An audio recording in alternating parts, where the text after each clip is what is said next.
Hi guys, today we're doing section 2.6, which deals with volume. Remember, volume is simply the capacity that a container holds.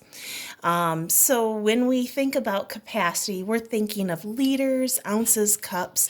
What can go into this container basically, okay?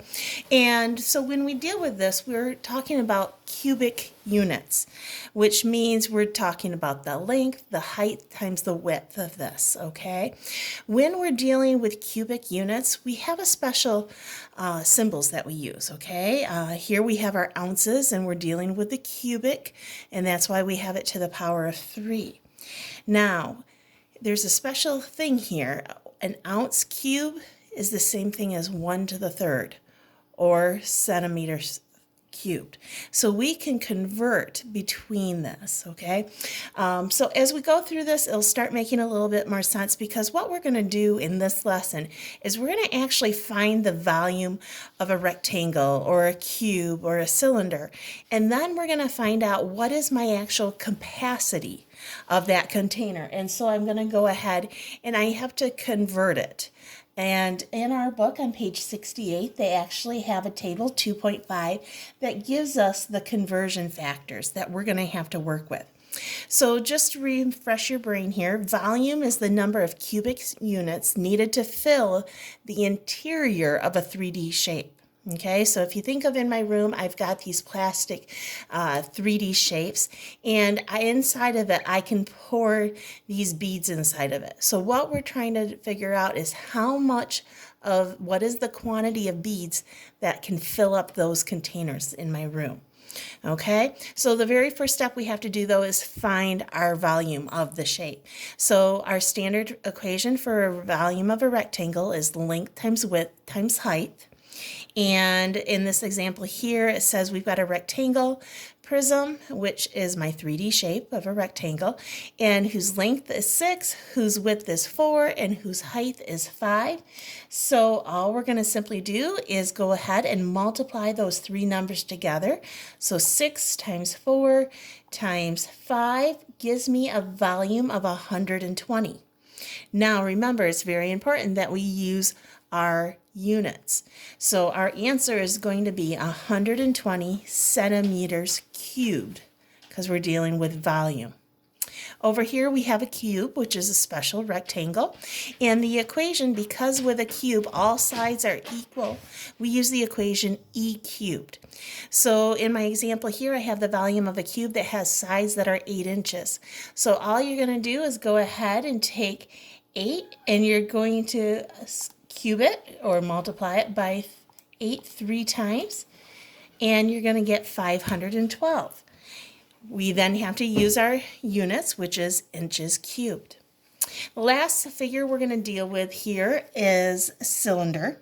Okay, now cylinder, our volume is the area, which is pi radius squared, times the height.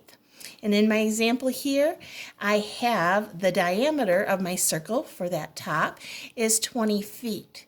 Now remember, when I am finding my volume, I'm using my equation here, pi, and my radius is half of my diameter. So since my diameter is 20, I need to go 10, and then I'm going to square that, and then the height of the figure is 20. So you're going to go ahead, I know 10 squared is 100. 100 times pi is going to be, I got to find my pi button on this new calculator. Okay, there it is. Times 20 gives me a final answer of 6,283, and we're going to round it to the 10th position. So my decimals are 1/8, so I'm going to round that to 0.2. And then my units are feet, and it's going to be cubed. Okay, now on your homework assignment, you've got a shape that is actual triangle. Remember, when I am doing a volume of that prism, I'm going to find the area of that triangle, and then I'm going to multiply it by the height of it, okay? So you're going to have to remember back to yesterday's assignment and remember what the equation is for area of a triangle, and then go ahead and multiply it by the height to help you out there.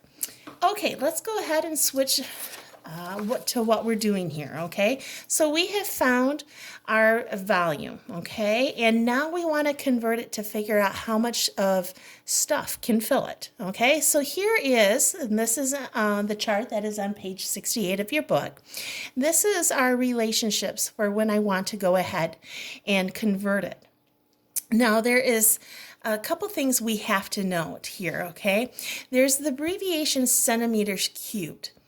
That is the same thing as CC. So you're going to see that both of these terms in your homework assignment here, okay? And so what you're going to do is we can convert back and forth with this. Now what is important is up here in this capacity chart, we notice that we have what is 1 cc. Okay, 1 cc is an equivalent to 1 milliliters. So you might see in your homework assignment where you have 1 centimeters cubed. We know because 1 centimeter cubed is the same thing as cc. We know it's also the same as 1 milliliter. So 1 centimeters cubed is the same thing as 1 centimeter, and which is for 1 milliliter. That is not centiliter. Sorry about that. Just rattled off there. Now let's go and see how we use that. Okay, so here is our problem. I found a volume of a shape and it's 845 inches cubed. Now I want to convert it to gallons to see how much quantity I'm going to fill. So what I'm going to go ahead is we're going to do our unit dimension and convert between them. And so I'm going to take 845 inches. I'm going to multiply it by my equal unit fraction here. And so like we've done before is I always got to make sure that my inches cubed are on a diagonal. And then I'm going to look up here in my chart to know what I should convert. And I find out that 231 inches cubed is the same as 1 gallon. So I know I have to put 231 in the denominator with 1 gallon in the top. This lets me know whether I'm multiplying or dividing. And so my next step is simply to go ahead and multiply across. And so 845 times 1 is 845.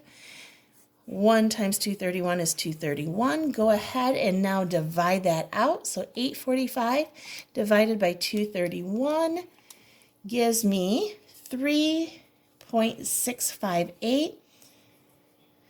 Let's go ahead and round it to the 10th. So that's going to be 3.7. And my answer is going to be gallons. So I know that 3.7 gallons is going to fill this container that has 845 inches cubed volume for it. Okay, let's go ahead and let's do this example down here. I have to convert 400 cubic feet to gallons. Now, looking at our stuff, what do I know? Well, here I have 1 cubic feet is equal to 7.45 gallons. So once again, we'll set up our unit analysis. 400 cubic feet go on top, multiplying it by my fraction. What goes in the bottom? That's going to be my 1.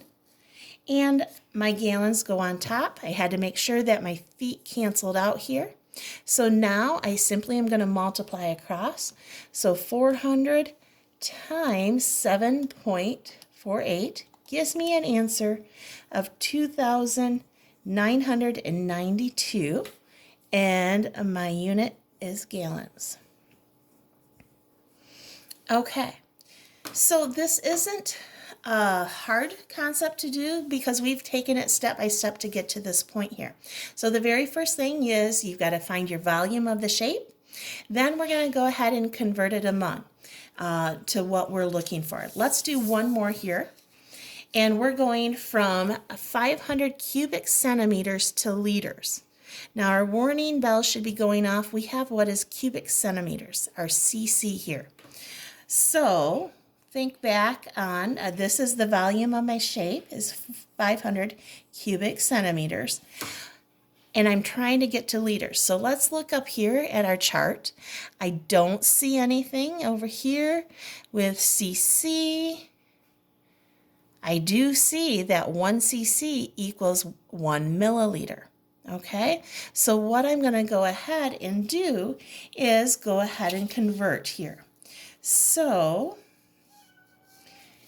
to make things easier, if I know 1 cc equals 1 milliliter, if I've got 500 cc, if you notice right here, I went ahead and just simply wrote that it was 500 milliliters because of the statement right up here. They are the same equivalent unit.